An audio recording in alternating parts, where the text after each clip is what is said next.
नमस्कार। दिव्य ज्योतिष परामर्श केंद्र में आप सभी लोगों का हृदय से स्वागत है। प्रिय मित्रों, आज हम आपके बीच चर्चा करेंगे कि जन्म कुंडली में शनि ग्रह किन भावों में बैठते हैं तो हमें ज्यादा नुकसान पहुंचाते हैं। तो अगर हम इसकी बात करें तो एक चौथा भाव होता है और एक आठवां और एक 12। अब इन तीनों भावों से अगर तुलना किया जाए कि किस भाव में शनि ज्यादा नुकसान देते हैं तो आठवां भाव। आठवें भाव के जो शनि होते हैं वो व्यक्ति को परेशान करके रख देते हैं। इसके बाद दूसरे नंबर पे आता है चौथा भाव। चौथे भाव में भी शनि आते हैं तो तकलीफें देते हैं। तीसरे नंबर पे आता है 12वां भाव। 12वें भाव में बैठ करके शनि वहां भी तकलीफों को बढ़ाते हैं, लेकिन इन दोनों भावों की अपेक्षा आपको 12वें भाव में उतना बुरा नहीं करते जितना कि 8वें और चौथे में करते हैं। अब जैसे अगर 8वें भाव में शनि बैठ जाएं तो ये मान करके चलिए कि आपके पूरे जीवन को ये बहुत ही संघर्षमय बना देते हैं, मृत्यु तुल्य कष्ट की तरफ धकेल देते हैं। हालांकि 8वें भाव में बैठ करके आयु में वृद्धि तो करते हैं शनि, लेकिन संघर्ष बहुत करवाते हैं। फिर ऐसी आयु का क्या मतलब जहां पर इतना संघर्ष करना पड़े व्यक्ति को। तो 8वें भाव में अगर शनि देव हैं तो ये मान के चलिए आपके प्रत्येक काम में अड़चन आएगी, विलंब होगा, बाधा आएगी, परेशानी आएगी। आपको मृत्यु तुल्य संकटों का सामना करना पड़ेगा, मृत्यु तुल्य कष्ट होंगे। आप पूरा जीवन आपका संघर्षों में बीतेगा। आपको जो सफलता मिलनी चाहिए वो सफलता नहीं मिल पाएगी। और 8वें भाव में शनि है।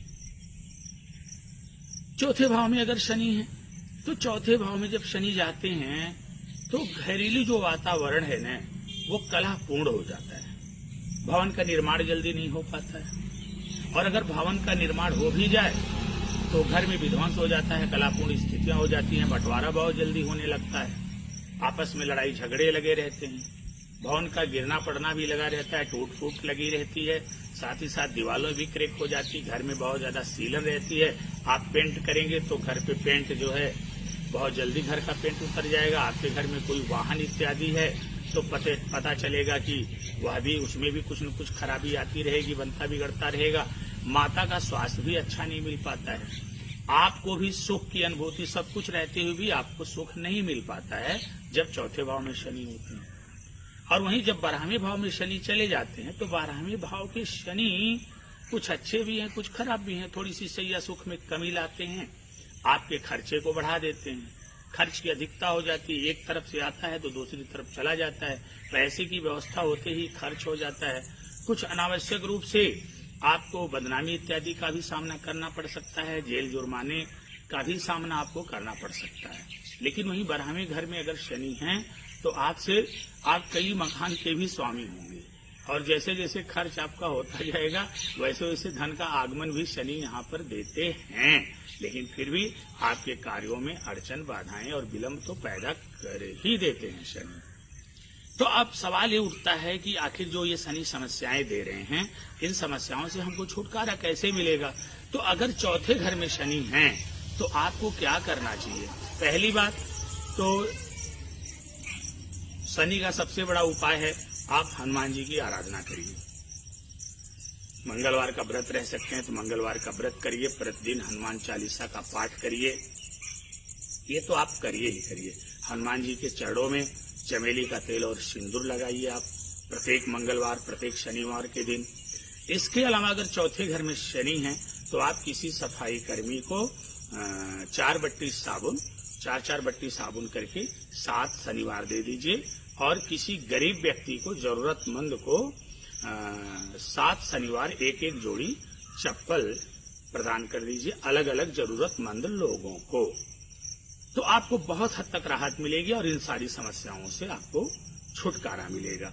अब अगर 8वें घर में शनि है तो मैंने तो कहा हनुमान जी की आराधना तो आपको करनी ही करनी है, उनके चरणों में चमेली का तेल और सिंदूर लगाना है। और 8वें घर में शनि है, तो यहाँ पर आपको मंदिर में जो है 7 मंदिर में, अलग अलग मंदिरों में 7 झाड़ू दान कर दीजिए आप। और फिर एक वो तावा लीजिए, रोटी बनाने वाला नया तावा लेकर के आइए, उस पर जो है रोटी पकाइए और फिर उस तवे को ले जाकर के किसी मंदिर में दान कर दीजिए। 7 शनिवार ऐसा आप कर दीजिए, तो आपको यहाँ पर जो है शनि बहुत अच्छा रिजल्ट देना शुरू कर देंगे। और यदि 12वें भाव में शनि विद्यमान है तो वहां पर आपको तो हनुमान जी की आराधना करनी ही करनी है। हनुमान चालीसा का पाठ करिए, हनुमान जी का व्रत करिए। इसके अलावा आप जो है काले कपड़े में 12 बादाम बांध करके स्टील के लोहे के लोटे में रख करके उसको काले कपड़े से ढक करके अपने घर के पश्चिम दिशा में आप रख दीजिए। तो यदि इन सारे उपायों को आप करेंगे तो निश्चित रूप से शनि आपके लिए शुभ हो जाएंगे, अच्छे फल देने लगेंगे। शनि से संबंधित जो भी परेशानियां आपको जीवन में मिल रही हैं वो सब समाप्त हो जाएंगी। आपका जीवन बहुत ही आसान और सुलभ हो जाएगा। आप सुखी और संपन्न होने लगेंगे। धीरे धीरे आपका काम बनने लगेगा। आज के लिए बस इतना ही, फिर मिलेंगे। नमस्कार।